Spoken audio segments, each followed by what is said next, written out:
Paloma blanca de la paz, 10 tipos de oración que mueven el cielo. Paloma blanca de la paz, 10 tipos de oración que mueven el cielo. La antigua iglesia de piedra, situada en lo alto de la colina, parecía respirar con la noche. Las paredes, desgastadas por siglos de viento y lluvia, contenían el eco de las voces que allí susurraban, gritaban o lloraban. En el interior, solo parpadeaba una vela, proyectando sombras danzantes sobre los bancos vacíos. Allí, bajo la mirada indiferente de los santos de yeso, el hombre de las manos callosas se arrodillaba todas las noches, repitiendo las mismas palabras como si fueran la única llave capaz de abrir una puerta invisible. No era ni sacerdote ni profeta. Era simplemente un carpintero llamado Elías, cuyas herramientas, sierras, cinceles, martillos, ahora descansaban polvorientas en el taller al pie de la colina. Hace 3 meses, su hija menor, Mira, había desaparecido. No hubo secuestro, no había ningún cuerpo, no había ninguna pista. Solo silencio, espeso como la tierra después de la primera lluvia. Las autoridades se encogieron de hombros, los vecinos murmuraban sobre el destino o los lobos. La esposa de Elías, Lía, comenzó a sentarse en el balcón con la mirada fija en el horizonte, como esperando ver aparecer a la niña entre los árboles, sonriente, con las trenzas deshechas por el viento. Pero Elías no aceptó el silencio. Si Dios fuera sordo a las súplicas comunes, entonces encontraría las palabras adecuadas. Fue así como empezó a buscar los 10 tipos de oraciones que mueven el cielo, un manuscrito prohibido que, según el viejo ermitaño de la montaña, había sido escrito por un monje que había hablado con los ángeles. El ermitaño, un hombre de ojos claros y uñas negras, había advertido: algunas oraciones no deben decirse, sino pagarse. Y el precio no siempre es en monedas. A Elías no le importaba. La primera noche recitó la oración de la sangre, trazando un surco en la palma de su mano con su propia espada y dejando caer las gotas sobre la piedra del altar. No pasó nada excepto el dolor punzante y el olor metálico en el aire. La segunda noche, intentó la oración del olvido, susurrando el nombre de Mira al revés mientras quemaba un mechón de su propio cabello. El fuego crepitó, pero la hija no regresó. Fue en la tercera noche cuando comprendió: las oraciones no eran hechizos, sino contratos. Y todo contrato requiere consideración. La oración de intercambio pedía que se ofreciera algo en lugar de lo deseado. Elías dudó un momento antes de coger el reloj de plata de su abuelo, el único objeto que le quedaba a la familia después de la guerra. Lo colocó sobre el altar, junto a la vela, y recitó con voz firme las palabras: toma esto que es mío, y dame lo que es tuyo. El reloj empezó a girar por sí solo, las manecillas moviéndose hacia atrás, cada vez más rápido, hasta que el mecanismo hizo clic y los engranajes se convirtieron en polvo. Un viento helado sopló por las rendijas de la iglesia y apagó las llamas. Cuando Elías abrió los ojos, Mira estaba allí. Ella no sonrió. Sus pies no tocaron el suelo. Y cuando abrió la boca, no salió ningún sonido, solo una voluta de niebla blanca que se disipó en el aire como un suspiro invernal. Elías extendió la mano, pero la niña retrocedió. Entonces comprendió: no era Mira. Era solo un recuerdo de Mira, un eco moldeado por su propia culpa y deseo. El ermitaño no mintió, la oración había funcionado. Pero lo que recibió a cambio no fue su hija. Fue idea suya, un fantasma alimentado por su obsesión. Y ahora, algo más estaba en la iglesia con ellos. Una sombra se movía detrás del altar, demasiado alta para ser humana, con contornos que parecían disolverse y reformarse con cada parpadeo. Elías olía a tierra húmeda y a hierro viejo. La cosa no tenía rostro, pero sabía que lo estaban observando. Y, peor, evaluado. Llamaste, dijo la sombra, no con palabras, sino con una presión dentro de su cabeza, como si alguien estuviera apretando sus pensamientos entre sus dedos. ¿Y vine? Pero la deuda no está saldada. Elías tragó. Entonces supe que las otras oraciones no eran opcionales. Eran pasos. Y él ya había dado el primer paso. Afuera, el viento aullaba como un animal herido. Y en algún lugar, muy lejos, el ermitaño sonrió en la oscuridad, porque por fin alguien había comprendido: las oraciones que mueven el cielo son también las que abren el infierno. La mano de Elías temblaba mientras sostenía el libro de cuero negro, sus páginas llenas de símbolos que parecían retorcerse ante la luz parpadeante de las velas. No recordaba haber abierto el volumen, pero allí estaba, sobre el altar agrietado, con los bordes de las páginas manchados con algo que podría ser tinta o sangre seca. La sombra detrás de él se estiró, como para envolver sus hombros, y el aire se hizo más denso, pesado por el peso de las promesas no dichas. El segundo paso requiere más que palabras, susurró la voz dentro de su cabeza, ahora más clara, como uñas arañando el interior de su cráneo. Requiere un nombre. Elías sintió que le dolían los dientes. Sabía cuál era ese nombre. La misma que había murmurado en su desesperación, cuando la fiebre le quemaba las venas y los médicos se limitaban a negar con la cabeza. El nombre que no debería haber sido pronunciado y mucho menos ofrecido. No puedo, intentó decir, pero tenía la garganta seca, las palabras salieron como ceniza. No es justo. La sombra rió, un sonido que no era sonido en absoluto sino una vibración en los huesos, en los dientes, en el líquido detrás de los ojos. La justicia es para los vivos. Ya has cruzado esa puerta. Afuera, el viento arrojó una rama contra la ventana de la capilla. El cristal no se rompió, pero el impacto resonó como un grito. Elías cerró los ojos y vio, detrás de sus párpados, la imagen de su hermana menor, Clara, durmiendo con las manos cruzadas sobre el pecho, el cabello aún húmedo del último lavado, el olor a lavanda que nunca más abandonaría su ropa. Él había prometido protegerla. Y ahora aquí estaba él, negociando con algo que no tenía rostro pero que tenía hambre. Dame algo más, suplicó, clavándose las uñas en las palmas. Cualquier cosa. La sombra se movió, por primera vez, y Laiche sintió algo parecido a la paciencia en ella. O tal vez fue simplemente la calma de un depredador que ya sabe que su presa no tiene a dónde huir. Todo contrato tiene su precio. Tú diste el primero. Ahora, el segundo. Una pausa, un suspiro que no era aire. O rendirse. Vuelve a tu pequeña vida, a tus medicinas que no curan, a tus noches de insomnio escuchando cómo el reloj se traga tus horas. Elección. Elías abrió los ojos. El libro estaba abierto en una página donde palpitaba un único símbolo, rojo como una herida reciente. Él conocía esa señal. Lo había visto en sueños, grabado en las paredes de la habitación de Clara los días en que deliraba con fiebre. Era una marca. Una invitación. Con dedos que no parecían propios, tocó el símbolo. Y oyó, a lo lejos, la risa del ermitaño mezclándose con el aullido del viento. El símbolo ardía bajo sus dedos, no como fuego, sino como hielo, un dolor que se extendió a través de venas invisibles, hasta su brazo, envenenando su sangre con algo antiguo. Elías sintió que el peso del aire se movía, espeso como miel podrida, y cuando apartó la mano, la marca permaneció en su piel, un sello húmedo y reluciente, como si hubiera sido impreso con tinta de carne cruda. La voz del ermitaño ya no venía de ningún lado.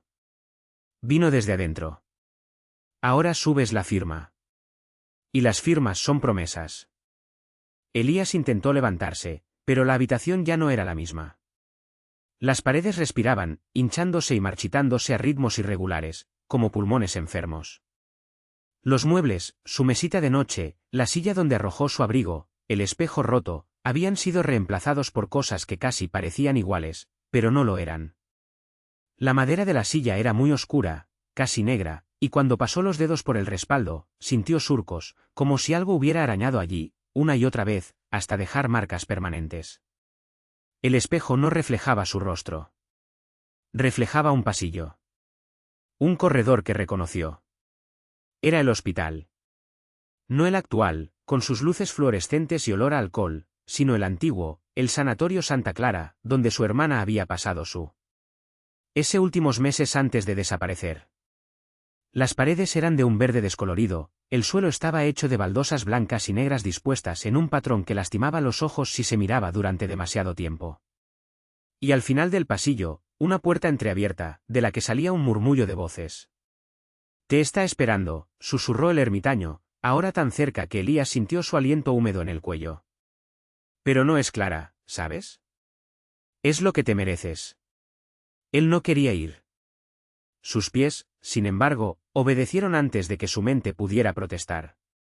El suelo estaba frío, casi húmedo, como si algo hubiera sido arrastrado allí recientemente. Al cruzar la puerta, el olor lo golpeó primero, dulce y podrido, como fruta olvidada en un ataúd. Luego el sonido, La respiración agitada, el crujido de resortes oxidados, el ruido metálico de algo metálico contra el suelo. Clara estaba acostada en la cama, pero no era Clara. No exactamente. Su cuerpo era el mismo, su cabello castaño enredado, sus delgadas manos cruzadas sobre su pecho, su piel tan pálida como la cera. Pero sus ojos estaban abiertos y no había iris en ellos, solo un negro profundo, como pozos sin fondo. Cuando sonreía, sus labios se abrían demasiado, dejando al descubierto unos dientes que no eran humanos, afilados y húmedos, como los de un animal que acababa de alimentarse. Elías, dijo, y su voz era un coro, muchas gargantas hablando al mismo tiempo. Tú viniste. Intentó retroceder, pero la puerta ya no estaba. En su lugar, solo la pared verde, sucia con manchas que podrían ser moho o sangre seca. ¿Crees que fuiste el único que hizo un trato? Clara, o lo que fuera, levantó una mano y se tocó la cara. La piel cedió bajo sus dedos, como masa podrida. Yo también quería salvar a alguien. Pero el precio siempre es más alto de lo que imaginamos. Algo se movió debajo de las sábanas. Una forma alargada y sinuosa que se retorcía lentamente, como un feto que intenta nacer. Clara no miró hacia abajo. Su sonrisa se amplió. Ahora deberías ver lo que hay dentro de mí, hermano. Es hermoso. Es hambre. Elías sintió palpitar el símbolo en su brazo, caliente como una boca hambrienta. Sabía, sin necesidad de mirar, que lo mismo estaba creciendo dentro de él. Y no había manera de quitárselo. La puerta del dormitorio crujió al cerrarse sola, como empujada por una brisa que no estaba allí.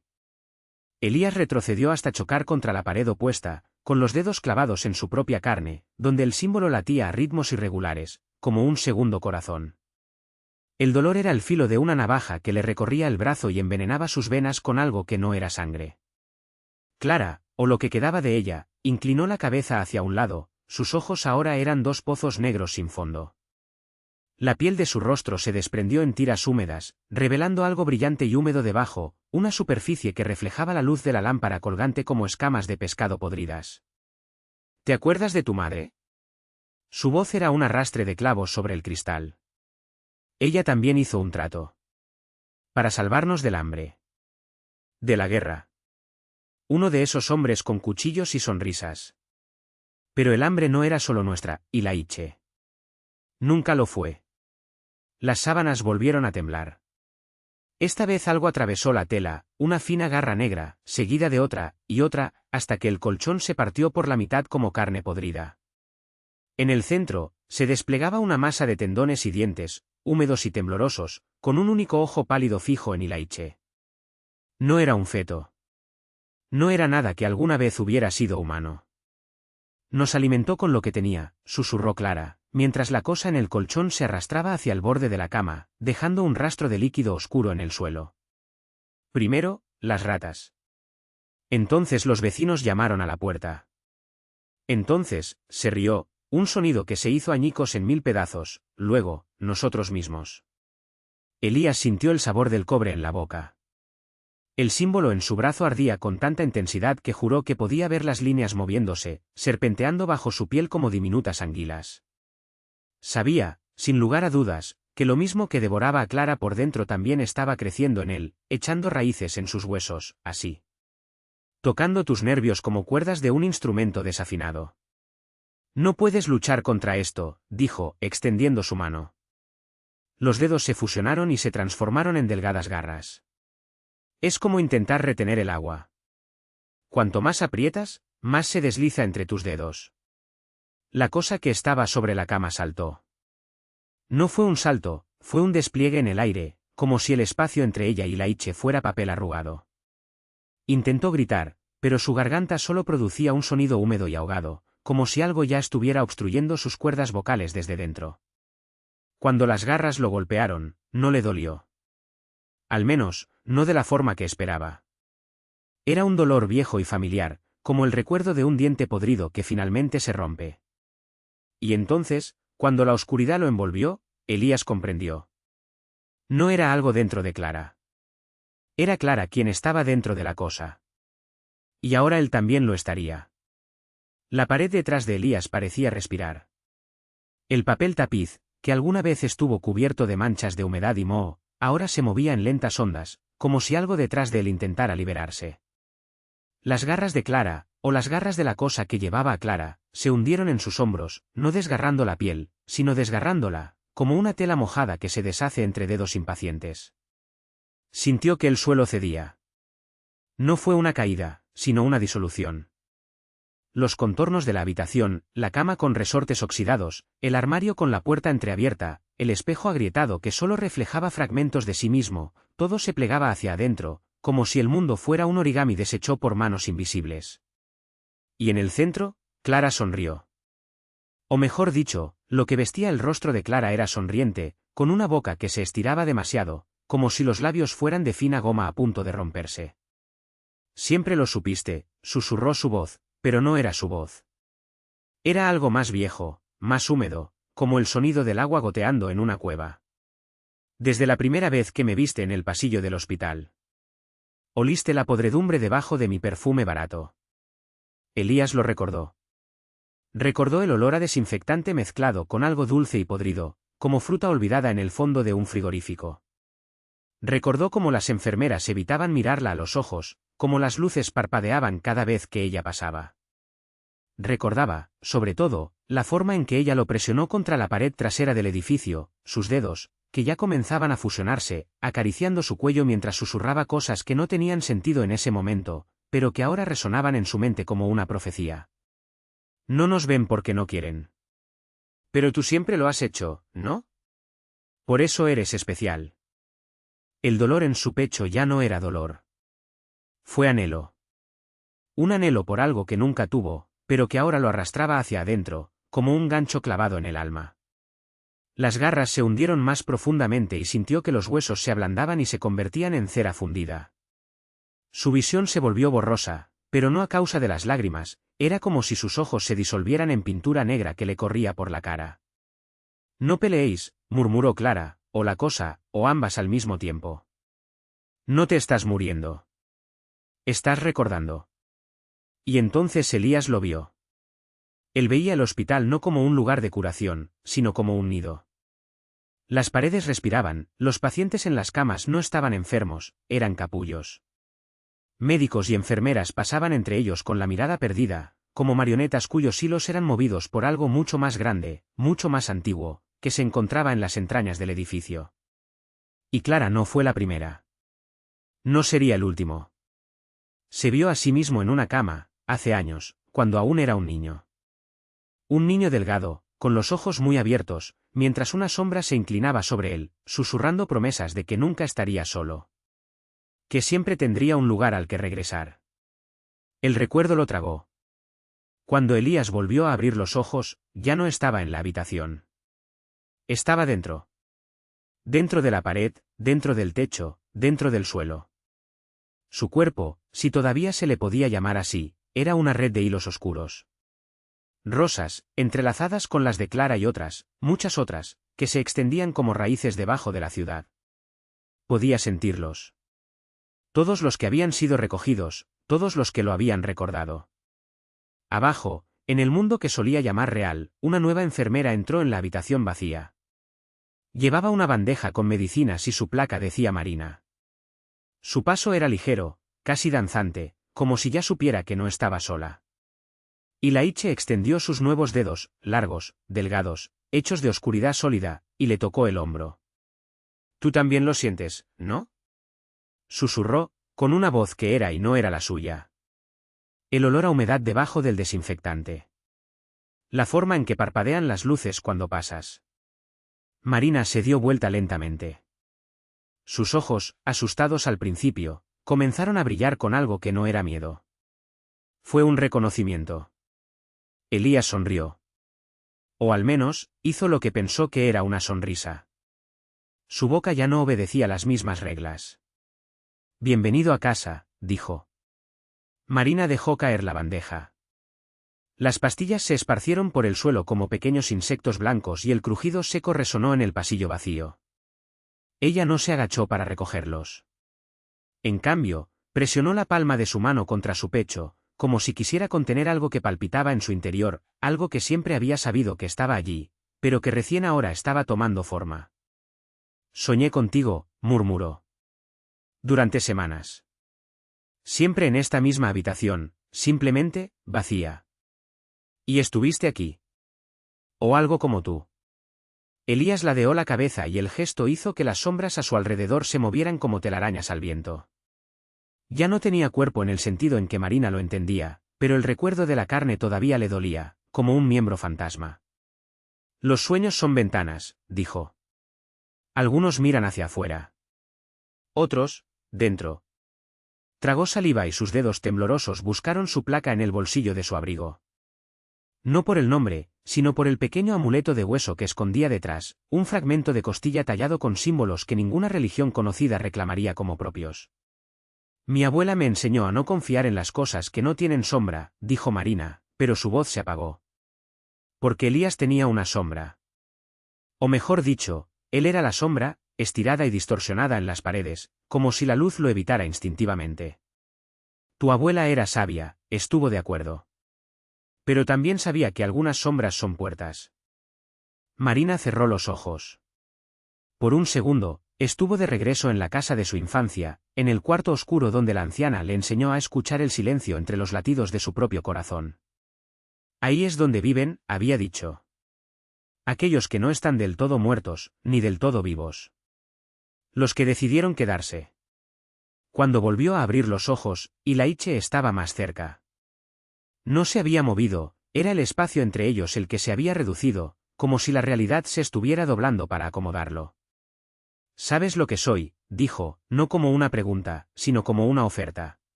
Marina asintió. Sus labios se movieron en palabras que no eran las suyas. Lo que se olvidó. Elías extendió su mano.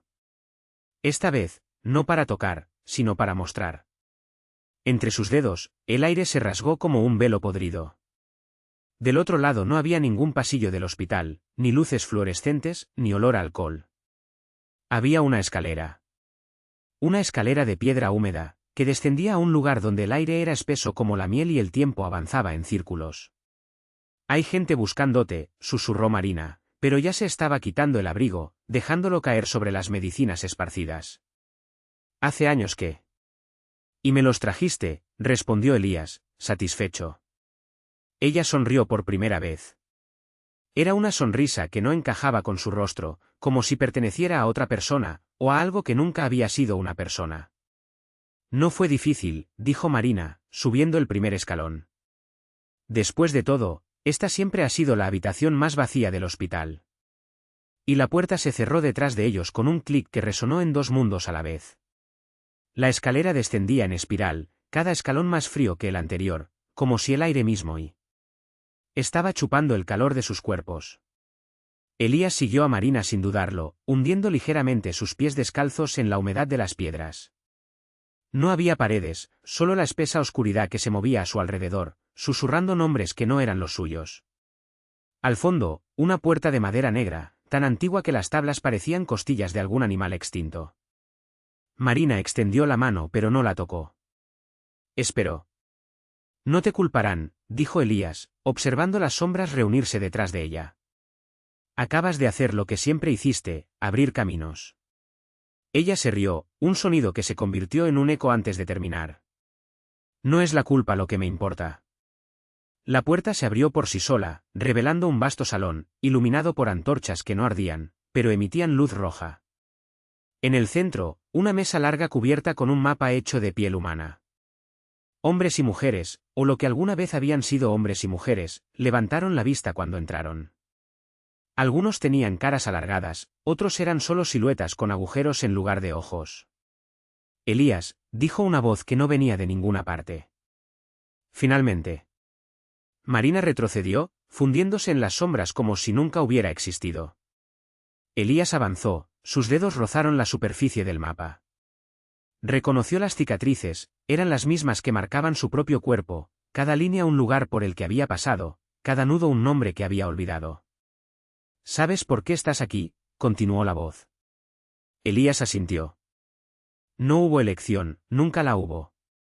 El hospital, los pacientes, las noches de insomnio escuchando los murmullos en los pasillos, todo había sido solo un sueño demasiado largo, un intervalo entre una caída y otra. Lo sé, respondió, sentándose en la cabecera de la mesa. Las antorchas ardieron con más intensidad. En algún lugar arriba, en el mundo que había dejado atrás, una enfermera notaría la habitación vacía, el abrigo abandonado, las medicinas esparcidas como migajas en un camino que nadie más seguiría. Alguien diría desaparecido, y otro respondería ese doctor siempre fue extraño, y la vida seguiría, liviana como el polvo que se acumula en los rincones olvidados. Abajo, Ilaiche extendió las manos. Las marcas en el mapa brillaron y las sombras se inclinaron en reverencia. Ya era hora de empezar.